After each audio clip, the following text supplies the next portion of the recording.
Help me hit 7,000 subscribers. Support the video with a like and share your thoughts in the comments. I read everyone. Thank you. I always thought the sound of a car pulling into the driveway would feel the same no matter what. Familiar. Safe. But the Friday my wife came back from her girls' weekend, I realized how wrong I was. Because this time, before she even stepped out of her SUV, she saw the for sale sign planted square in the middle of our front yard, and everything she believed about our marriage started collapsing in real time. My name's Calder Reed. I'm 42, practical by nature, the kind of man who fixes things instead of talking about them. My wife, Lila Monroe, used to say that was what she loved about me. Said I was steady, reliable, the calm in her chaos. For a long time, I believed her. The weekend she left was supposed to be harmless. Why? Long talks with her friends about how exhausting life had become.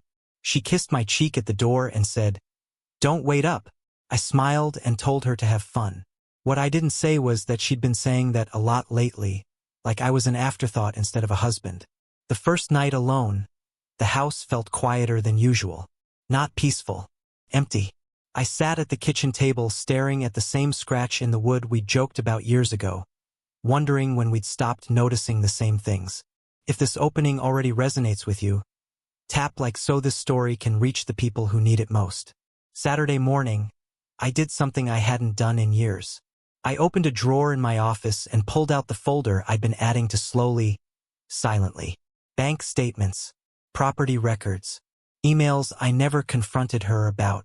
Not because I was afraid of the truth, but because I was waiting for her to choose it on her own. By Saturday afternoon, I made the call. A realtor named Evan Carlisle answered, calm and efficient.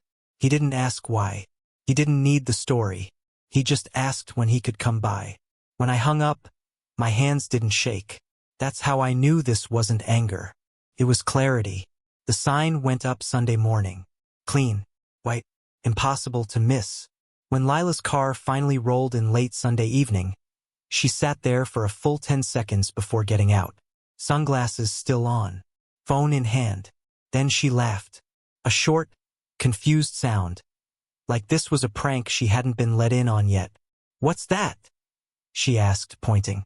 "Our house is for sale," I said, not raising my voice. Her smile froze. "That's not funny, Calder. I'm not joking."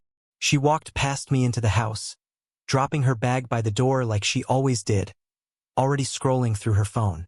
"You don't get to make decisions like this without me." I leaned against the counter. I didn't. I just stopped pretending we were still making them together. She finally looked at me then. Really looked. Where is this coming from? I wanted to laugh. I wanted to scream. Instead, I said, "How was the weekend?" She hesitated. Just for a second. That was all I needed. If you were in my place, what would you have asked her next? Tell me in the comments. She started listing activities. Brunch, yoga, late night talks. She didn't mention the missed calls, or the messages she ignored, or the way she'd slowly moved her life somewhere I no longer fit. "I didn't cheat," she said suddenly. "I didn't ask," I replied. That's when the silence hit her. The kind you can't talk your way out of. Type the word clarity in the comments if you understand what that moment feels like. She walked into the living room, touching things like they might disappear. The bookshelf I built, the couch we argued over, the photos she hadn't posted in years. "You're overreacting," she said, softer now. "Marriages go through phases." "They do," I agreed. "But they don't survive indifference." Her eyes filled, but the tears didn't fall. "So that's it? You're just selling our life?" "I'm selling a house," I said. "You walked out of the marriage months ago." She sank onto the couch, finally setting her phone down. For the first time in a long time, she looked small. If the story made you think of someone who needs to hear it, consider sharing it. Sometimes the right story reaches people when conversations can't. She whispered my name like it might change something. Didn't, because the truth wasn't behind the sign. The sign was just proof I'd finally accepted it. She didn't cry right away. That surprised me. Lila had always been expressive, emotional. But now she just sat there, hands folded, staring at the floor like she was replaying every version of us, trying to figure out where she lost control of the story. "You can't just decide this is over," she finally said. "I didn't decide it this weekend," I replied. "I decided it when I realized I was the only one still showing up." She looked up then, eyes sharp. "So this is punishment? Because I went away with my friends." "This isn't about a weekend," I said calmly. "It's about the years before it." I told her things I'd never said out loud. About the dinners eaten in silence. The conversations where she nodded but didn't listen. The way she used to reach for me without thinking, and then slowly stopped altogether. I didn't accuse. I didn't raise my voice. I just told the truth the way it existed, not the way it looked from the outside. She tried to interrupt. I held up my hand. "You checked out," I said, "and I kept compensating. I thought if I became easier, quieter, more understanding, you'd come back. But all it did was teach you I'd stay no matter how little you gave." Her jaw tightened. "You never said you were unhappy." "I did," I said, "just not loudly enough to inconvenience you." That landed. She stood up and paced the room, anger finally surfacing. "So what, you're the victim now?" "No," I said. "I'm the one who stopped pretending." The realtor's card was still on the counter. She picked it up, read the name, then laughed bitterly. "You already planned this." "I prepared," I corrected. "There's a difference." She accused me of blindsiding her, of being cold, of turning love into a transaction. And maybe, from her side, it felt that way. But what she didn't understand was that I hadn't stopped caring. I'd stopped negotiating my self-respect. She asked where I expected her to go. "You already figured that out," I said. "You just didn't think I would." That's when she broke.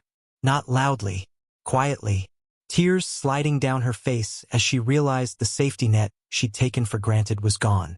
Not because I was cruel, but because I was done being invisible. We talked for hours after that. Real conversations. The kind we hadn't had in years. She admitted she'd grown comfortable. That she assumed I'd always be there. That she didn't mean to push me away, but never noticed when she did. "I thought love was supposed to feel easy," she said. "It's supposed to feel mutual," I answered. Nothing dramatic happened after that. No sudden reconciliation. No explosive fight. Just two people sitting with the consequences of what they'd let rot.